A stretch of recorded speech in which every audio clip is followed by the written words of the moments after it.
Welcome to GLS Carriers Presents Team Talk. I'm Ken Cox. This is not the same shirt I had on last week. Today we've got Francis Ham, and we have Kenny Coons. Howdy. And we are Drivers for Drivers. My headphones are falling off. Do you want him to edit that?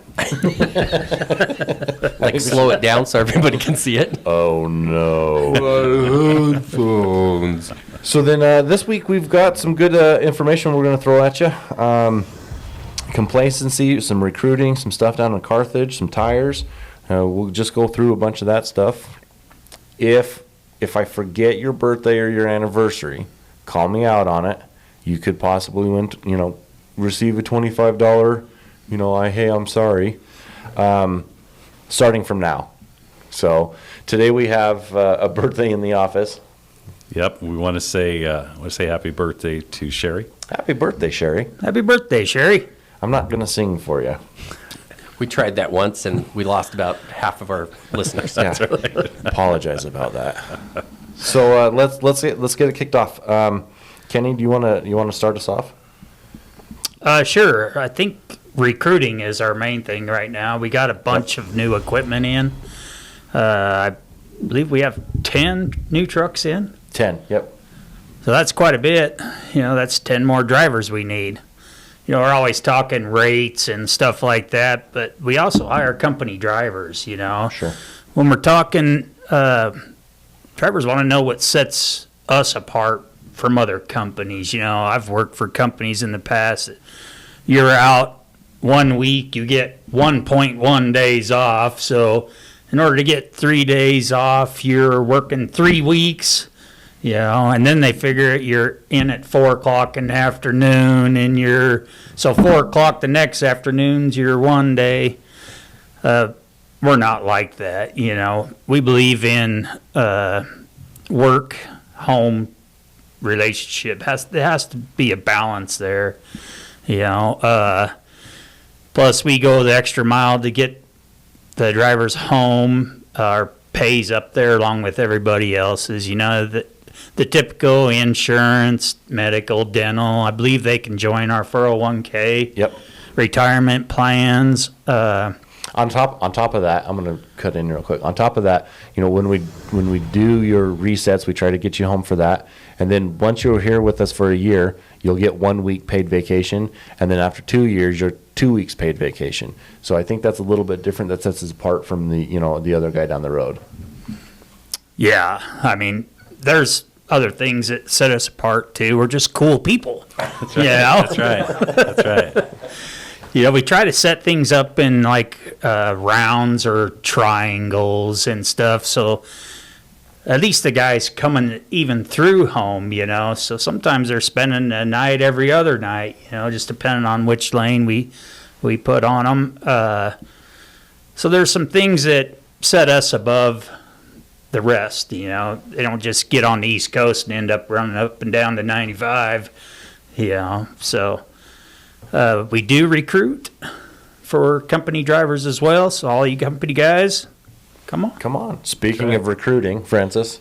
Yeah, so I'm going to be down in Carthage doing a job fair on the 12th and 13th of April here next month.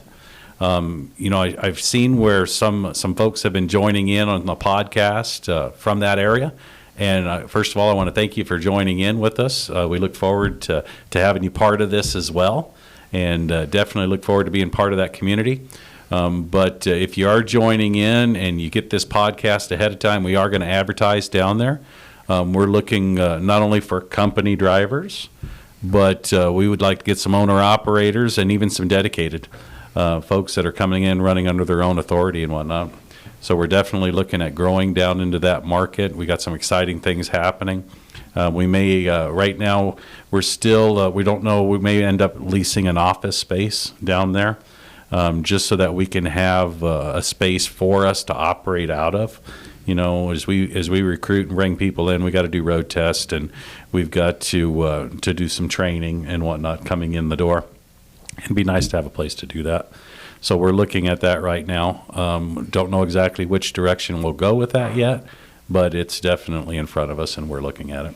Gonna put equipment down there too, or are you just, Yeah, we or just are. the hiring part? We are. I think we're going to start. Our sister company is going to take probably 5 units down there to start with, and then we'll probably end up getting 1 or 2 units down there as well, depending on how the job fair goes. I think if there's an immediate need to really move a fair amount of equipment, we could even look at stacking it, going to the dealership and have them stack, 3 units together, and just have 4 trucks going down at one whack, and then we can unstack them down there at the dealership down there. But yeah, having, I think, the equipment down there is definitely an ideal thing, And then, as you were talking about lanes and whatnot, we'll be looking at lanes then running out of that area.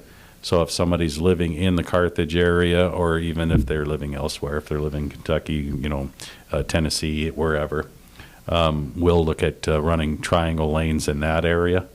And so a lot of opportunities around us right now, a lot of stuff to keep us busy, that's for sure. Yeah. Do we have a location for the job fair? Right now, no. Okay. We've called a bunch of hotels, and there seems like a lot of the hotels do not have conference rooms. But we found a couple locations. We just don't know yet. We're waiting on communication back from them to make sure that they are available for the time that we want to have it. So on the 12th, we want to open up the doors at 7 o'clock in the morning and then shut it down at about 5 o'clock in the evening. And then on the 13th, we'll open back up at 7 o'clock in the morning and probably run till 1 o'clock or so. And then we'll shut it down from there, because we'll have to get to Tulsa to be able to catch our flights to come back home. But we will have one of our drivers will be out there with a truck and trailer, and they'll be joining us as well. Be a great opportunity for somebody who really wants to join in on our team here, to be able to talk to one of our drivers, and really get the answers from the driver. Sounds exciting. I think so. Part of growing the team and Drivers4Drivers, we're looking at a program right now, driver ambassadors, and there's more to come on that. So as we build that and whatnot, we'll get more information out there for that. And same with the job fair. When we have some stuff nailed down, we'll get that out and broadcasted through the world. Seasons changing. We've got some warm weathers. We've got some cold weathers. As we go through that, what can we expect from our lanes? What kind of products moving, grooving, that kind of stuff?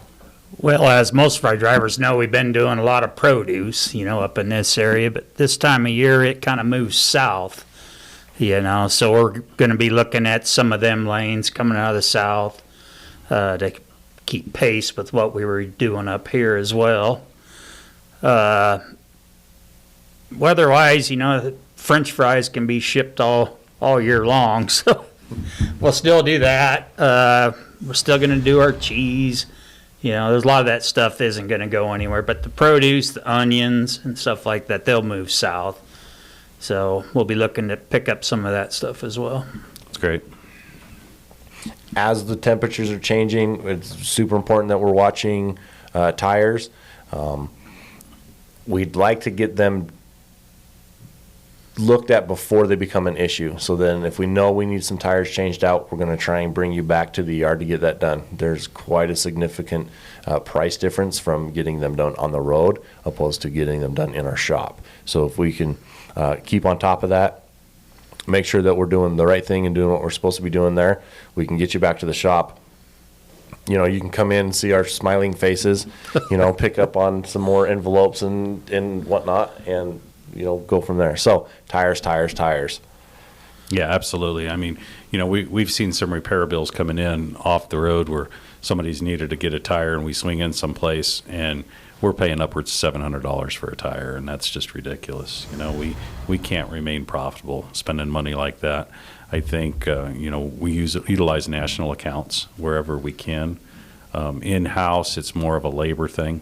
If we can get it done within our shop and we have our people doing it, we can save significantly on the labor versus paying for it out on the road. And I mean, at the end of the day, it's the same thing with our guys that owner ops and whatnot who are running with their own tires. You know, if they've got to buy drive tires or something out on the road, they're going to pay a fair amount for those tires. Where if we can do it in house and help them within our shops, that's part of our relationship. That's part of working, you know, with our owner ops, is being able to share on some of those savings and pass it down to them as well. Sure, and those of you that are on your own authority, dedicated, we can pass those savings on to you as well. So that's part of it. Probably close to half. You know, if you're paying $700 or you got a road call out there, you know, we buy them in bulk here, so we get a lot better price than buying onesie twosies out there. I mean, used to be you stuck a quarter in there for tread depth. If you know that you're probably not going to make it another month and you're going to be up in this area, let's look at getting them changed out, you know, save us some money. Yep, good working relationship with Mike over there at the shop.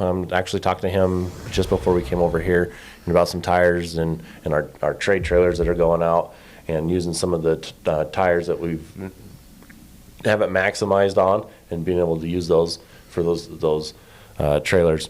So that's good.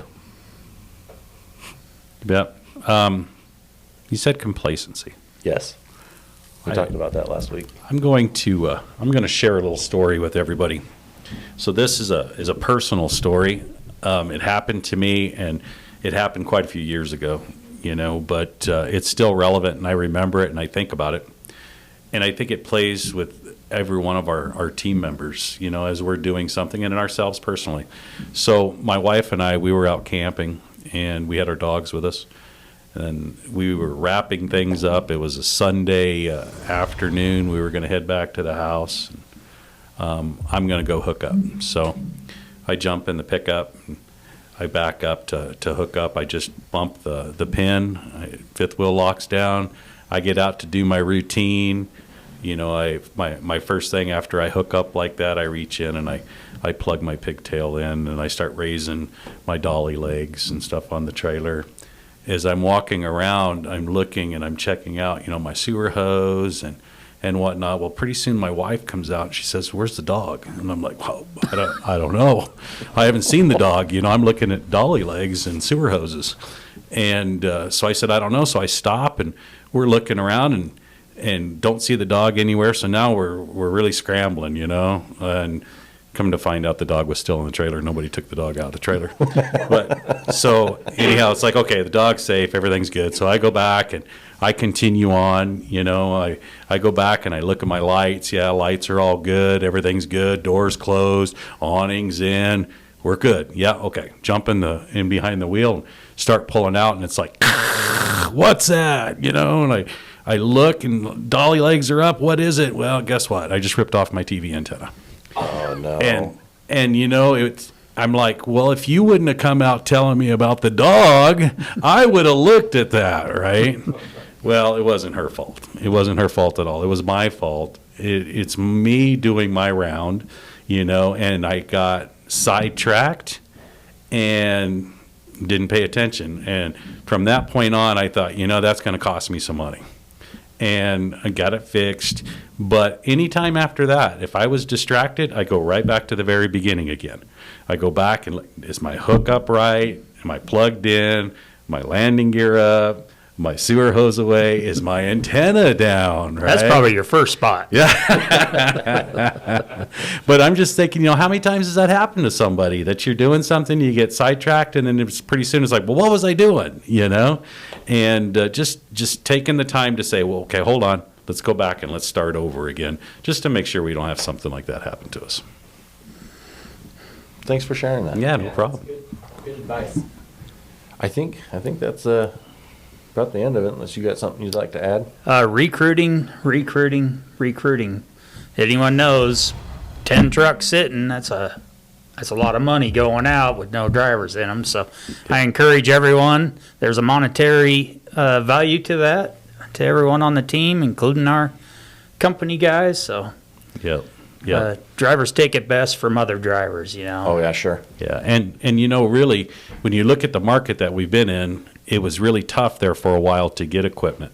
You know, coming out of COVID and stuff, when we were looking at it, when we had the opportunity to put in for these trucks, well, first of all, we wanted to freshen up our fleet. So we don't have any trucks that are very old out there running right now. What's the oldest truck that we have running right now? 22, I believe. 2022. Yep, Yeah. we got a couple of those. The majority of what we have right now is 23s, and we have a couple 24s. Yeah, Four of them. That's awesome. That's awesome. But putting in those orders ahead of time and knowing that we wanted growth, we put in for those trucks. Well, you know, the economy turned a little bit. There's a lot of more equipment available now, so all of a sudden they're starting to be delivered to us, and that's where a lot of these trucks are coming from. You know, we've got a fairly young fleet that's running out there, and we've got these new trucks coming in, so now is where we really it's important for us to grow and get recruiting done and get some drivers on. So, Yeah, I agree. Recruit, recruit, recruit. absolutely. Did I say recruit? I think we should talk about some recruiting. Yeah. Francis, you have anything you'd like to add? Well, I said last week that I'm going to try to throw something out there as it relates to safety each week. And there's something I want to throw out there, and I want to talk about goal. And it kind of goes back to what happened to me in the little story I just told. So get out and look. You know, if you're ever in a place where you're going to be backing up, you know, even if you just pulled in or whatever, and there's any question at all, get out and look. Look behind you. If it's dark or something, go back there, shine a flashlight. Make sure that where you're backing into is a good, clean, safe place to back into. Absolutely. And I if you- remember those on the side mirrors back in the day. right? If you want the stickers, I have a bunch of goal stickers, and we can give it to you. So That's all that I've got, other than thank you for everything you're doing. absolutely. So as we end this episode, we want to thank you for being safe and making the right choices. Remember, you're the eyes and ears on the road. If you see something, say something. We all succeed when you complete your trip safely and you're home with your loved ones.